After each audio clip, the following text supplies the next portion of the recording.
Nongeye kubatuza cyane mwese mukurikirana Voice Media Rwanda TV. Dutangiye isomo kwiga kudoda season 18 episode ya 31.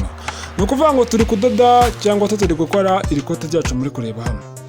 Nkuko uribona wowe mushyashya ufunguye no video bwa mbere, wowe dutangiranye kano kanya, wowe ugiye kureba uko niyigisha kugira urebe yuko wabishima ukazajya kureba n'andi masomo yabanje.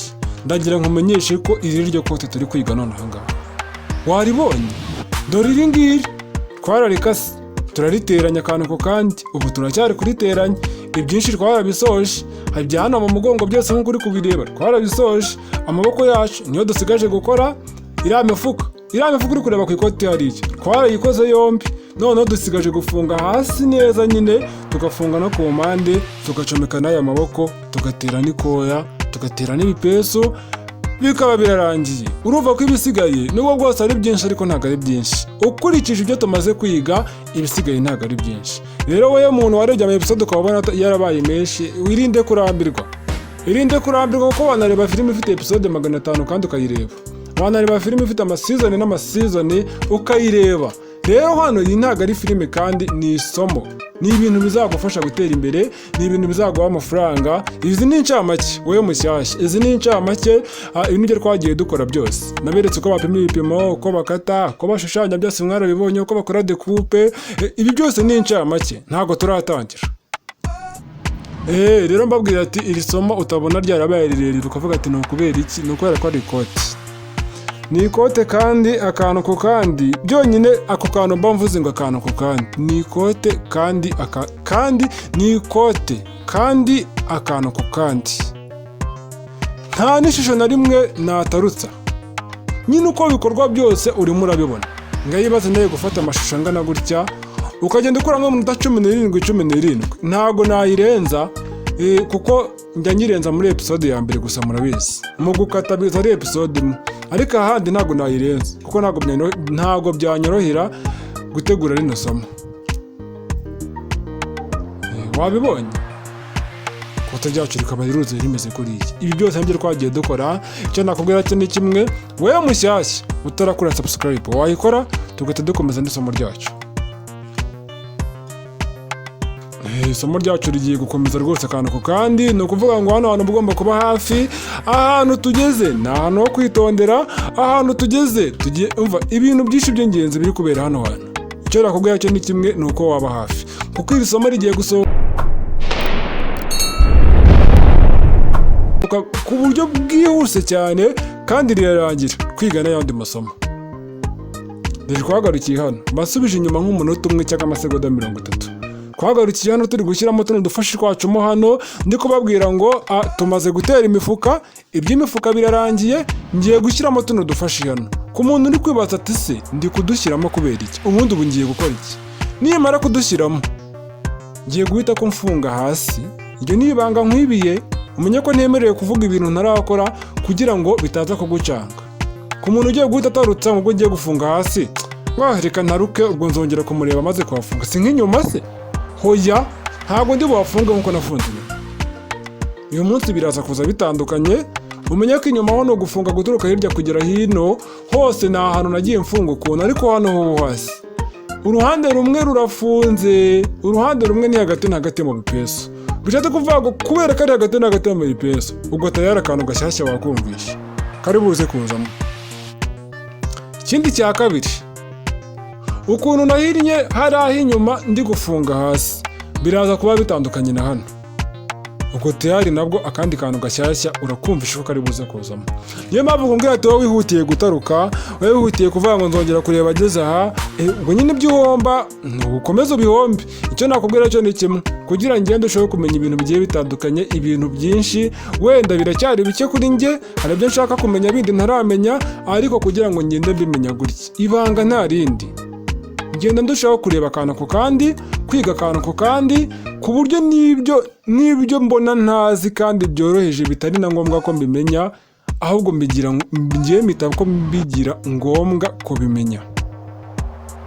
Kubera iki? Uko urushaho kugenda ugira ubumenyi bwinshi niko urushaho kwaguka. Ntabwo nababwira ngo Voice Media Rwanda ngo ni umukire ngo biki, reka wenda nyine wasanga ndi nawe, ariko buriya rega nta n'umukire ubimenye. Niba n'umuntu w'umukire nawe ahora afite ibintu bye, umva nyine kubera ibintu byo guhora yiyubaka ashaka iterambere. Hari abantu bajya bavanga abakire ngo ntibasinzire, ubundi umva ngo ahora atekereza imishinga ngo buriya n'ijana rye ntiryapfa ubusa. Kuki ibyo bintu utabitekereza? Ariko wowe wenda ntushaka kubitekereza, wenda nturagera muri urwo rwego, ni wa muntu ushaka kuvuga ati ijana se ntabwo byo nabitindaho. Ariko nyamara iyo buri umukire ijana ashobora kumubabaza cyane ku rwego utabitekerezaho pe, niyo yaba vino niyo yaba rumwe. Kubera iki? Nakubwiye ati ntabwo nkubwiye ngo wenda ujye ugerageza ujye ushakishe cyane ubutunzi buzakugire koronike reka, ahubwo wowe haranira kumenya, uharanire gutera intambwe ijya imbere ku iterambere, umenye wibikeho ubumenyi, kuko niryo banga rya mbere abantu bakoresha bagatera imbere pe. Iri somo ndi kukwigisha, iri somo rizaguha amafaranga menshi aruta za mega wagiye ugura ngo uri kuryiga, anaruta umwanya wagiye ufata ngo uri kurikurikirana. Icya mbere uzadodera abantu baguha amafaranga, sibyo?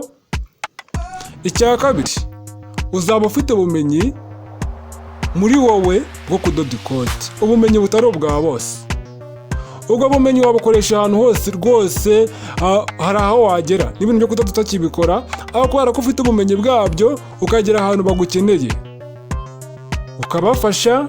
Hari abo bakubwira ati wenda twebwe turi kwiga kudoda, nubwo wenda wowe utakibikora, ariko basi reka tukwishyura aya ngaya uri kwigisha ikote kubera ko ryaratunaniye, cyangwa se ntabwo tuyizi, cyangwa se ngiye nkaba ndi mwarimu ntarize, amubwira ati wamfashije basi ndakugurira, ndareba uko tubigenza ariko umfashe.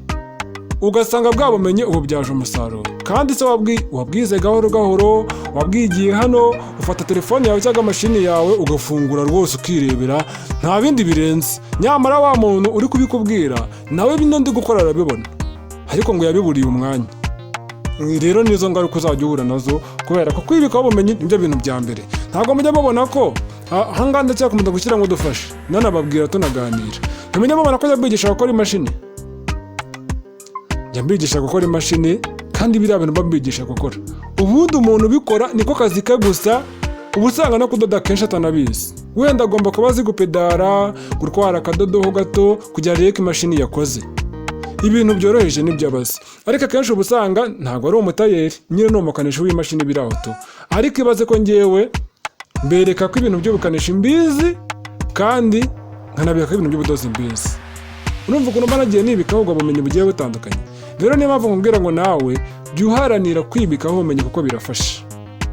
Nawe si iyo ntaharanira kubyiga najya mbigisha ibingibi gusa imashini yapfa mugahangayika, ariko tayari natangiye kugera ku rwego mbigisha ku buryo imashini izajya ipfa ukanayikorera, wanayigura ukanayifungira. Ndashaka kuzafata imashini nkayifungura pe, noneho nkajya nkayifungura nkayishyira ku rwego uyigura imeze. Kwa kundi umuntu ayigura ifunguye, nanjye nkayifungura, namara kuyifungura nkayifunga neza akantu ko kandi muri kubireba. Ibyo bintu bizafasha abantu bajya kugura mu mashini, kwa kundi ugura imashini ari nshyashya ifunze mu makarito no mu mashashi no mu bike, wowe ukajya kuyifungira, bizagufasha. Ngayo bazo ubumenyi nzaba nguhashye. Nyamva abantu mukora imashini ndabizi neza ko muba mundakarira gahoro gahoro, ariko mujya mumbabarira agire nta kode, rero se twabigenza gute? Kandi ega ahangwa mbuze n'icyo nasobanura, ahubwo hari menya hari n'abazajya no kundi tukajya kuburana ati Valens Rwanda TV uri kwicira isoko rwose, urimo dutera ubushomeri, ibyo bintu bukora ntabwo aba ari byo. Cyangwa naca n'ahantu bakambwira nabi kubera iki, mba ndi kubabangamira. Ngaho ibibazo ukuntu mba nisiye mu bibazo kugira ngo mbafashe, warangiza ukanga kubyiga. Nakubwira ngo dushyigikire dukore n'ibindi byinshi ukabyanga. Ngaho ibibazo nawe reka twikomereze, turacyarimo gushyira nk'ibifashi byacu mo hariya, biriya babyita ibifashi. Ngo ibifashi, ngo udupini, ngo utwuma, ngo udushinge. Icyo nzi cyo ni uko ayo mazina babyitirira, ariko wowe wabyita izina ryose ushaka. Turacyabishyiramo hariya. Hari andi ndashyiramo rwinshi ngo nakabishe. Hari abari kuvuga ngo nakabishe, reka mba ndi kubyiyumvisha ko muri kubivuga bamwe muri mwe ngo ntakabije, ngo se buriya ntibihagije, ngo wakomeje. Hano turi kwiga, hano mba ngomba kwigengesera ku buryo nta kosa na rimwe ngomba gukora hano, ku kubera ko naba ngiye gutakaza umwanya kandi abantu muri kureba video mwaguze internet yaje dafu ubusa mwabihaye umwanya kugira ngo mudasubira inyuma bikababangamira mukarakara bamwe na bamwe ni ba bantu nyine ubusanga wenda nyine hari abantu wenda batagira amahane hari n'abagira amahane hari aho usanga yatajya muri komeza akavuga ati ibintu byo kudutinza nawe ariko ntabwo uzi ko tuba twaguteye inkunga niba ari ibishoro byawe natwe ubundi ubwo wagiye ubihereza agaciro ukamenya ko ibintu byo kudutinza guhuye n'ikibazo tutaba tugomba kubibona biriya bintu wagiye basi unabikura maze kwikomereza aba bantu nabo baba bahari nkomeza kubabwira ati niyo mpamvu mvuga ati reka nshyiremo turiya dufashi twinshi kugira ngo ibyo bibazo byose bibe bitabaho hari hose ndaza kuhagera kugira ngo hose mbikore neza nyine nta bintu byo kuvuga ngo harango birikuruye ngo ntibyari byafashe kandi nkomeza kubwira abantu batajya badukoresha utwuma barimo barabona hano nyine rwose byabatunguye wagira ngo ni bitangaza ngo ni maji oya ibino birashoboka cyane ibi bintu biragorana iyo udafite turadufasha byonyine kugira ngo uzakate hariya ureshyeshye yewe nabyawe ndavuga ngo ni ingorabahizi Nigute bajya babica mu migani ya Kinyarwanda ntumbaze ngo bisobanura iki nyine ndabizi ariko ntabwo najya kwiga njya kubisesengura cyane nyine ubwo nagaciyeho urabona ko gushyira nk'ifashe birarangiye tugiye gukomeza hano ikintu ngiye gukora rero mbere na mbere ubu ngubu mbanze nkube hasi mbanze nkate ku ruhande ndinganize byose ko ari ibintu bigiye guhita bikorwa ariko icyiza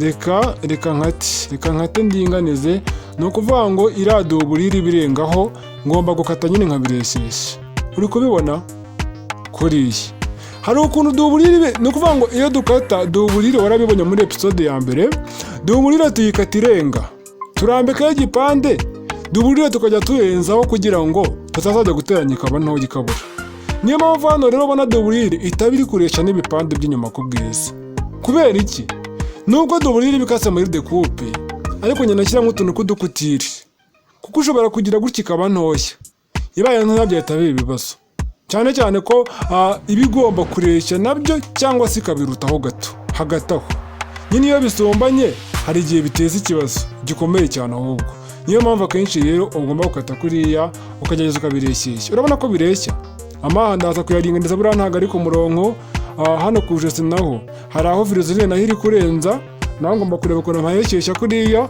ibi byose birasobanutse kandi biragaragara wabibonye dore ni ibingibi nta bindi urabona hari ibikomeye birimo koko n'ikindi gipande kindi nacyo rero ngiye kubikora iki ni ikindi cya kabiri nzanye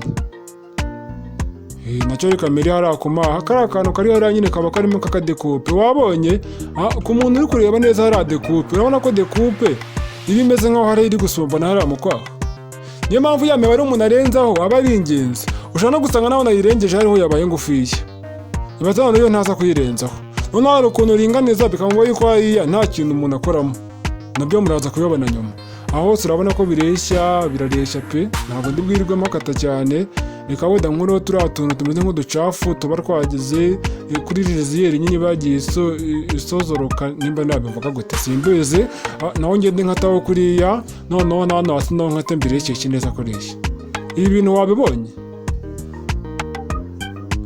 dukomeza n'isomo ryacu turi hafi kugera ku musozo nitumara gufunga hasi no gufunga mu mpande ubwo tayari uraba wabonye neza ku musozo ko dutangiye kubasatira ushobora kuvuga ngo sinzi ko hari episode zingahe ziri inyuma hano zihari pe tugiye kugera ku musozo abantu muri kwihuta tese twazirangije vuba vuba ngaho zirarangira kandi no ku bantu bategereje ko zirangira kugira babone kuritangira namwe ndabasabiye pe kubera ko ibaze ko uzajya kugera ku musozo tumaze kwiga n'ibindi byinshi ese urumva tuzagendana gute sasa rero hano ikintu ugiye gukora urabona ko nzamutse kane wabonye ko nzamutse kane wabibonye ya kane itegereze dore nzamutse kane nturutse hasi ibi bintu urabibonye ubwo nyine ndaza kuza kukubwira ibyayo byo mu kanya hano nzamutse kane nturutse he hasi ushatse kuvuga ngo kuri iriya kane ngiye kugerageza nibura turiya dufashe turi munsi ya kane rwose dukuremo impamvu zamutse kane uraza kuyibona ngiye gutangira gukora ibintu bikomeye hano ni ukuvuga ngo nzamutse kane nturutse he, reba hariya hazamuka ku ruhande hari aho ibipesu, nzamutsemo kane, noneho mise nkuramo turiya dufashe turi munsi ya kane, bivuze ngo hano ngiye kuhaca ngeze kuri kariya kane. Ahantu ngiye gufunga hasi, ariko hasi ndahafunga mu bundi buryo butandukanye nuko nafunze ku gipande cy'inyuma, cyane cyane ko hano ari ku ruhande rw'ibipesu. Hano hatandukanye no ku gipande cy'inyuma. Ku gipande cy'inyuma ku mpande zombi harafunguye, ariko hano hagana ku bipesu urabona ko hafunze. Bishatse kuvuga ngo hamwe hafunze niho ngiye guca, ariko ntabwo ndi buze kuhagumisha haciye, ndaza kongera kuhafunga, aribyo bitandukanye no ku gipande cy'inyuma. Niyo mpamvu nkubwira ngo hano hantu hitondere uharebe neza. Ndimo ndahaca gahoro gahoro, ndahaca ngeze kuri ka kane. Kane rega ni igipimo ngereranyije, ushaka wagira 5, ushaka wagira 3, ushaka wanagira yewe umubare ushaka, nta kibazo. Hariya ndagereranyije, werebe ibyo ngiye gukora gusa. Noneho rero nimara gufunga kane, ikintu ngiye nako nimara guca hariya kugeza kuri kane, ikintu ngiye gukora byitegereze neza ukuntu ngiye kubikora mu buryo bworoshye. Reka n'iki gipande kindi nacyo mbaze mbikore, nacyo mbaze nkure nk'udufashe dukeyamo hano. Aha, dukuremo na hariya dukuremo, tubonane mu kanya. Abantu mwe mufite amatsiko ndabasukuje cyane, babwira ngo teka tubonane muri episode ya 32 coming soon. Kandi ikindi umenye neza ko wakoze subscribe, kandi ikindi ibi byose ni mu nkunga zacu twese. Nimero y'inkunga ngiyo, ushobora kudushyigikira ku ikote twavuze ko ari guhera ku inote y'1000 cy'amanyarwanda kuzamura, yewe nawe afite munsi yayo nta kibazo pe, kuko ibi byose bidufasha gukora amasomo nk'aya n'ayandi menshi. Rero byaba byiza dushyigikiye, kubera ko bituma amasomo nk'aya asohoka n'ayandi menshi. Ubufatanye bwa benshi buvamo ikintu kinini cyane gikomeye. Niyo mbabwira ngo ni Rwanda TV, ndabakunda cyane. Reka tubonane muri episode ya 32, ntucikwe, kandi ubu tugeze aho rukomeye. Bye bye.